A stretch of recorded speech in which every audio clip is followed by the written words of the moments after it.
What if I told you that for 12 years, a grieving fiancé wept on television, begged for answers about his missing bride, and rebuilt his life while her body lay hidden beneath the floorboards of their own home? Stay with me until the end, because this story will show you how evil can hide behind the most convincing mask of grief. On a crisp October morning in 2011, the small town of Millington, Georgia buzzed with excitement. Today was supposed to be special, the kind of day that makes a community feel alive with joy and celebration. Isabelle Hargrove, a beloved elementary school teacher with warm chestnut hair and the gentlest nature, was finally getting married. The wedding had been the talk of the town for months, and everyone agreed she deserved this happiness. Isabelle had taught most of the neighborhood children, volunteered at the local church every Sunday, and organized the annual book drive each spring. Her smile was the kind that made people trust her instantly, warm and genuine in a way that felt increasingly rare. She was marrying Brandon Vexley, a well-respected contractor who had lived in Millington his entire life. Together, they looked like something from a fairy tale, the perfect couple everyone rooted for. The ceremony was set to take place in the garden of a historic inn on the town's edge. White roses adorned every corner, pale green ribbons fluttered in the gentle breeze, and paper lanterns hung from ancient oak trees. Wooden chairs were arranged in neat rows, and the soft melody of string instruments filled the afternoon air. In the bridal suite, Isabelle's dress waited, a vintage ivory gown that had been passed down from her grandmother. It was perfect, timeless, and ready for the moment she had dreamed of her entire life. But Isabelle was nowhere to be found. At first, no one panicked. Wedding days are chaotic, and delays happen all the time. The hairdresser assumed she was running behind schedule. The bridesmaids thought she might be having a moment of pre-wedding nerves. Brandon stood at the altar, checking his watch but maintaining his polite smile as guests began to whisper among themselves. 30 minutes passed, then an hour. Still no bride. People began making phone calls. Isabelle's phone rang endlessly before going straight to voicemail. Her parents, who had arrived early to help with preparations, were now pacing the venue in growing confusion and concern. Brandon walked out of the ceremony area and into the parking lot, his phone pressed to his ear. He drove to Isabelle's house with one of his groomsmen, hoping to find some explanation for the delay. Her car sat in the driveway, untouched. The front door was unlocked, just as she always left it in their safe small town. Her phone was plugged into the charger on the kitchen counter. Her purse sat near the couch, her keys beside it. Nothing was stolen. Nothing was broken. But Isabelle had simply vanished. By evening, the Millington Police Department was involved. Officers canvassed the neighborhood, knocked on doors, and asked all the standard questions. But no one had seen anything unusual. The last confirmed sighting was from the day before, when Isabelle had been shopping for last-minute reception supplies. Security footage from the store showed her buying candles and napkins, smiling at the cashier, waving at a neighbor in the parking lot. Then she had driven home. That was the last time anyone saw her alive. In the days that followed, volunteers and law enforcement launched an intensive search operation. They combed through dense woods, dragged nearby lakes, and checked traffic cameras on every major road leading out of town. Isabelle's face appeared on missing person flyers that were posted on every telephone pole and storefront window. Local and regional news stations picked up the story, with reporters standing outside the church and her home, speculating about everything from kidnapping to runaway bride syndrome. But there were no signs of struggle, no ransom demands, and no suspicious vehicles spotted in the area. It was as if she had simply evaporated into thin air. As weeks turned into months, the theories became increasingly desperate. Some people quietly pointed fingers at Brandon, wondering if he had snapped after being left at the altar. But he cooperated fully with investigators, passed a polygraph test, and had no criminal history. Others believed Isabelle had gotten cold feet and fled the life she felt trapped in. But this theory never sat right with her parents, who insisted she'd been genuinely excited about the wedding, deeply in love with Brandon and eager to start their family. Her teaching colleagues described her as grounded, responsible, and absolutely not the type to simply disappear without explanation. If you're finding this story as gripping as I am, please hit that subscribe button and ring the notification bell. Stories like this take hours to research and present, and your support helps me bring you more incredible true crime content. Eventually, the tips stopped coming in. The reward money sat untouched in a bank account. Isabelle's case was transferred to the cold case division. Another unsolved mystery filed away until new evidence or confession might surface. Brandon moved out of the home they were supposed to share, telling everyone the memories were too painful to bear. He gave heartfelt interviews about love, loss, and the agony of unanswered questions. The community rallied around him, and slowly, life tried to return to normal. But the absence of answers left an uncomfortable unease hanging over Millington like a dark cloud. Every year on the anniversary of her disappearance, people gathered to light candles and place flowers at the inn where she was supposed to say her vows. Her wedding dress remained in the bridal suite, carefully boxed and untouched, a haunting reminder of dreams that would never come true. The image of a beautiful bride who vanished without a trace haunted the town for more than a decade. No one could have possibly guessed that the truth was hiding beneath their very feet the entire time. Brandon Vexley grieved in public exactly the way a heartbroken fiancé should. In the weeks following Isabelle's disappearance, he became the face of devastating loss. Local news channels showed him wiping away tears at candlelight vigils, speaking softly about the deep love they had shared and how he still believed she might come home. He handed out flyers with her photograph, knocked on doors throughout the neighborhood, and joined search parties that wandered through forests and abandoned barns. To everyone watching, Brandon appeared completely shattered, a man robbed of the future he had planned. The town embraced him with open arms.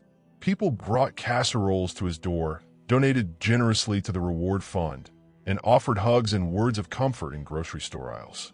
He was the victim everyone could relate to, the man left behind to pick up the pieces.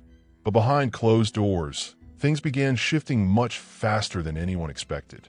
Only 6 months after Isabelle vanished, Brandon put the house they were meant to share on the real estate market. He claimed it was too painful to stay in a place filled with memories of their planned life together. But the speed at which everything happened felt jarring to those who knew him well. The walls were repainted in neutral colors. Isabelle's belongings were boxed up and completely removed from the property. Her clothes, books, framed photographs, personal items, everything that had once been part of her life simply disappeared. When friends asked what he had done with her things, Brandon's answer was always the same: "I couldn't look at any of it anymore." Within a year, Brandon had quietly relocated to a neighboring town about 30 minutes away. He changed jobs, started working for a different contracting company, and began building a life that seemed to exclude any trace of the woman he had once planned to marry. Then came the rumors that made some people in Millington deeply uncomfortable. Several women came forward claiming they had gone on dates with Brandon less than a year after Isabelle disappeared. By the second year, he was in a serious relationship. By the third year, he was remarried to someone new. This progression didn't sit well with everyone in the community. Some of Isabelle's closest friends were stunned by how quickly he had moved on. They remembered his television interviews, where he had spoken about his heart being broken forever, how he had said there would never be another woman like Isabelle. Yet here he was with someone new, completely rebuilt, and he never publicly mentioned Isabelle again. Former neighbors began remembering strange details that hadn't seemed important at the time. One recalled hearing hammering and construction noises at odd hours, just days after Isabelle went missing. Another remembered that Brandon had never allowed anyone into the back room of the house, always saying it was being renovated. These details hadn't seemed suspicious when they happened. But now, with the benefit of hindsight, people began wondering what had really been going on inside that house during the days immediately following the wedding that never took place. Still, there was no concrete evidence, nothing that could be brought to authorities. The police had investigated Brandon thoroughly in the beginning. His alibi was thin but not impossible, and there was no proof of foul play. So the town, though increasingly uneasy, eventually let their suspicions fade. People moved on with their lives, as people always do, The vigils grew smaller each year. The newspaper clippings yellowed and were forgotten. Isabelle's case became a cautionary tale whispered to newcomers. You know about that bride who vanished? They never found her. She just disappeared. In 2023, the house Brandon had once shared with Isabelle was listed for sale again. A retired couple, Margaret and Felix Lyons, purchased the property, hoping for a quiet place to enjoy their golden years. The house had genuine charm, with its wraparound porch, garden full of overgrown roses, and just enough renovation work to keep them busy during retirement. Margaret had always loved restoring old homes, and she had a habit of tackling projects herself rather than hiring contractors. That's exactly how the discovery happened. While replacing a warped section of flooring in the small back room, the same space Brandon had once kept locked during his renovations, Margaret noticed something unusual. There was a soft spot beneath the boards that didn't feel right under her feet. Curious and methodical, she began pulling back the layers of flooring. Beneath the visible boards was insulation, then plywood, and then something that made her stop cold. There was a sealed, carefully constructed trapdoor that clearly didn't match the rest of the house's original architecture. The wood was newer, the nails were shinier, and the construction was far too deliberate to be part of the original building. Margaret assumed it might be an old storage space or root cellar. She called Felix over, and together they pried it open with a crowbar, expecting to find forgotten tools or household items. The stench was immediate and overwhelming. Margaret dropped her tools and staggered backward, calling for Felix, who came running from the other room. What they saw inside was not old boxes or forgotten belongings. It was something far, far worse. Beneath the floorboards, hidden in a shallow crawl space, lay human bones wrapped in what appeared to be decaying lace fabric. Nearby were a rusted engagement ring and a discolored satin shoe that had once been white. The couple didn't realize it yet, but they had just uncovered the body of the bride who had vanished 12 years earlier. The truth that had been buried, both literally and figuratively, was finally about to rise to the surface. When the emergency call came in from the new homeowners on Willow Creek Lane, the Millington Police Department initially didn't grasp the magnitude of what they were about to uncover. Reports of strange odors and skeletal remains beneath floorboards weren't completely unheard of in older properties. Sometimes it was dead animals, forgotten pets, or even historical burial sites that were common in the South. But within minutes of stepping inside the modest two-story house that had once belonged to Brandon Vexley and Isabelle Hargrove, it became crystal clear that this discovery was different. Much different. The room where the remains were found had been used for storage, according to the original property records. Now, after more than a decade of silence, it had become the scene of a revelation that would shake the entire community. The skeletal remains were wrapped in fragments of deteriorated lace fabric and partially covered by crumbling insulation and dirt. A single wedding shoe, a broken pearl necklace, and a small engagement ring coated in grime were found beside the bones.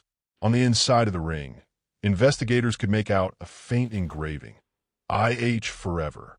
That was the moment investigators knew with absolute certainty that the body buried beneath the floorboards belonged to the missing bride, Isabelle Hargrove. Forensic teams were called in immediately. The entire house was cordoned off with yellow tape, and detectives who had originally worked Isabelle's missing person case, many now retired, were contacted and brought back to consult. The atmosphere was surreal. After 12 years of dead ends and unanswered questions, the solution had been hiding in the very place everyone had searched during those early, desperate days. The same house that had been combed over and cleared by investigators, but no one had thought to look beneath the floor itself. The trapdoor had been expertly concealed. The wood used in its construction didn't match the original floorboards, but it had been disguised with enough artificial wear and paint to blend seamlessly with the surrounding area. It had been secured with industrial-grade nails and sealed with construction-grade silicone. Whoever had built this hiding place knew exactly what they were doing. Investigators noted how calculated the concealment was, how deliberate and methodical the construction must have been. This wasn't the work of someone panicking or acting impulsively. This was someone thinking several steps ahead, planning for the long term. The remains were carefully transported to the state crime laboratory for analysis. It didn't take long to confirm through dental records that the victim was indeed Isabelle Hargrove. Her cause of death, though partially obscured by the passage of time, was identified as blunt force trauma to the head. Additional fractures on her wrists and ribs suggested she had been restrained and had struggled against her attacker. Medical experts concluded that she had likely been alive for a short time after her initial disappearance, but probably not for very long. The condition of the remains indicated that she had been placed under the floor within a day or two of vanishing. As these horrifying facts emerged, detectives immediately turned their focus back to the one person who had the most access, opportunity, and motive: Brandon Vexley. What came next was an exhaustive deep dive into every aspect of Brandon's life after Isabelle disappeared. Police obtained fresh search warrants, reviewed his property records, examined his financial history, and analyzed his digital data with modern forensic techniques.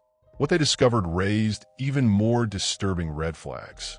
Several months after Isabelle vanished, Brandon had made multiple purchases of industrial tools, construction sealants, and lumber from various local hardware stores. Surveillance footage from that time period showed him making these visits alone, always paying in cash to avoid leaving a paper trail. These purchases aligned almost perfectly with the estimated time frame when the trapdoor and concealment system had been constructed. Even more disturbing, investigators discovered that Brandon had rented a storage unit in a facility just a few miles from his new home in 2013. After obtaining a warrant to search the unit, they found something that defied all explanation. Inside were rows of plastic storage bins, each one meticulously labeled and organized. The contents should have either remained with Isabelle's family or been donated to charity years earlier. Her purse, makeup bag, personal journals, hairbrushes, and unopened wedding gifts. One entire box was filled with newspaper clippings and missing person flyers from the early search efforts. Another contained dozens of printed photographs of Isabelle, some in frames, others damaged by water or time. The most disturbing item was a handwritten letter dated 4 months after she went missing. It was written as if addressed to Isabelle herself, filled with expressions of regret, guilt, and a twisted sense of justification for what had happened. The letter was never mailed or shared with anyone. It existed only as a private confession, a glimpse into the mind of someone who had created an entire shrine to a life he had deliberately erased. Brandon had built a monument to his own crime, carefully preserving pieces of the woman he had murdered. Faced with this overwhelming mountain of evidence and undeniable forensic confirmation, the case took a dramatic turn. Brandon Vexley, once viewed as the heartbroken fiancé and victim of tragedy, was now the prime suspect in a cold-blooded murder that had been hidden beneath floorboards for more than a decade. Police moved swiftly. There was no longer any room for doubt or alternative theories. The truth, buried for so long, was finally clawing its way to the surface, one bone and one piece of evidence at a time. As the investigation continued to deepen, every new layer revealed elements more disturbing than the last. Detectives began re-examining the original crime scene with fresh eyes and updated forensic technology. Details that had been overlooked in 2011 due to limited evidence or incorrect assumptions now took on an entirely different and sinister meaning. The house where Isabelle and Brandon had planned to start their married life had not only concealed her remains, it held even darker secrets that no one had imagined. While the floorboards where Isabelle's body had been hidden were still being processed for additional evidence, another architectural anomaly caught the attention of investigators. A back corner of the house, part of an enclosed utility room, had drywall that didn't quite match the rest of the surrounding space. It appeared newer, hastily patched, and painted in a slightly different shade that suggested recent modification. A structural specialist was brought in to examine the area and confirmed everyone's growing suspicion. This construction was definitely not part of the original house blueprints. Something had been built quickly and secretly, likely after the house's original construction was completed. When officers carefully broke through the drywall, they uncovered a narrow, completely soundproof chamber. It was no larger than a walk-in closet and had no windows or natural light sources whatsoever. Inside were scuff marks along the interior walls, a heavy chain bolted securely into the floor, and the remains of burned-down candles arranged along the edges. Tattered pieces of fabric, lengths of rope, and dark stains covered the corners. The smell was old and musty, but disturbingly familiar. It was the stench of prolonged human suffering. Detectives realized they were looking at more than just a storage space. This was a holding room, a makeshift prison cell, and it had almost certainly been used to imprison Isabelle before she was murdered. The horrifying realization hit everyone involved simultaneously. Isabelle hadn't been killed immediately after her disappearance. She had been kept alive, trapped in this secret room, while her vanishing dominated news headlines and search efforts continued just feet away. The psychology of the case shifted completely. This was not a sudden crime of passion or an accident that had gotten out of hand. This was a carefully premeditated plan that involved capturing, restraining, hiding, and ultimately murdering an innocent woman. Someone had gone to extraordinary lengths to construct this room, install the trapdoor system, and then make it all disappear behind layers of drywall and flooring. This wasn't just about committing murder. This was about power, control, and the calculated effort to keep it all secret forever. Additional evidence continued to surface that reinforced these chilling findings. In Brandon's storage unit, alongside Isabelle's carefully preserved personal belongings, investigators uncovered a flash drive that contained truly horrifying material. The drive contained organized folders of labeled photographs, interior shots documenting the house renovations, hand-drawn blueprints, and detailed notes outlining the exact dimensions of both the trapdoor system and the crawl space beneath. One document included comprehensive supply lists, important dates, and tasks that had been systematically crossed off as they were completed. This wasn't something that had been improvised or done hastily.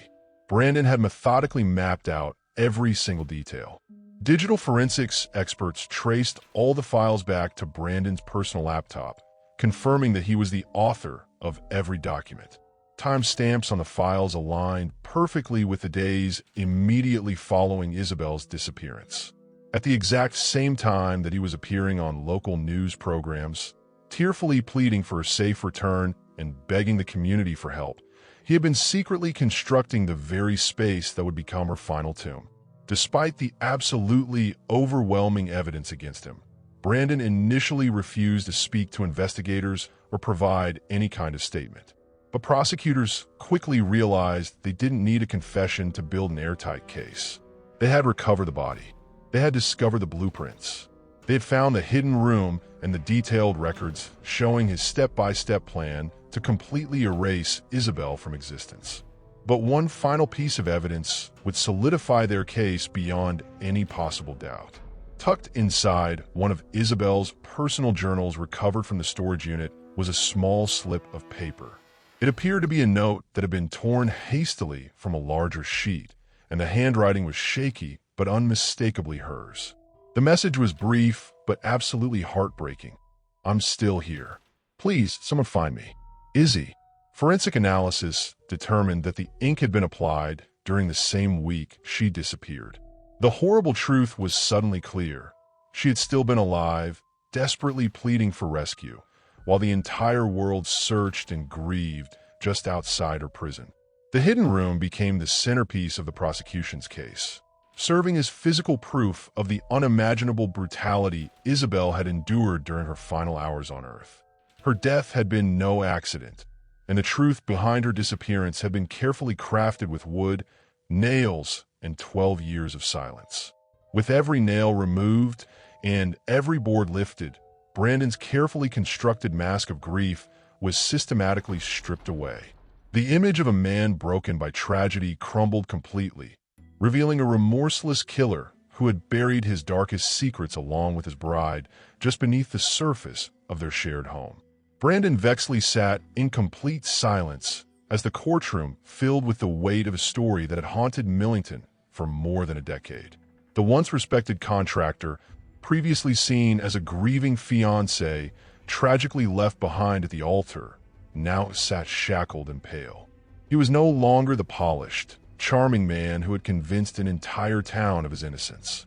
His carefully crafted public image had been systematically dismantled, piece by piece, until nothing remained but the cold, undeniable facts.